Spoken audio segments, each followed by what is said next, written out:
नंदुरबार शहरातील अत्यंत उच्चभ्रूवस्ती समजल्या जाणाऱ्या सहारा टाउन परिसरातील गोल्डन सिटीमध्ये एकाच रात्रीत तब्बल 5 घर फोडण्यात आल्यामुळे मोठ्या प्रमाणावर खळबळ उडाली आहे. एकंदरीत पोलीस प्रशासनाला चोरट्यांनी आव्हानच दिले आहे. नंदुरबार शहरातील सहारा टाउन परिसरात गोल्डन सिटी ही वस्ती उच्चभ्रू समजण्यात येत असते.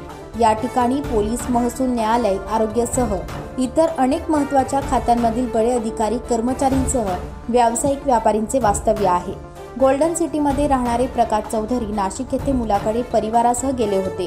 बंद घराची संधी साधत चोरट्यांनी दरवाजाचा कडी कोंडा तोडून आत प्रवेश करीत बेडरूम मधील तिजोरीच्या कपाटातून 88,500 रुपयांचा ऐवज चोरून नेला.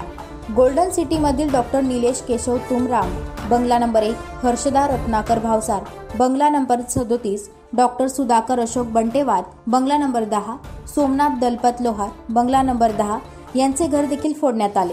परंतु कोणतीही वस्तू चोरीस गेली नसल्याचे प्रकाश चौधरी यांनी दिलेल्या फिर्यादीत म्हटले आहे. या प्रकरणी शहर पोलीस ठाण्यात अज्ञात चोरट्यावर गुन्हा दाखल करण्यात आला आहे.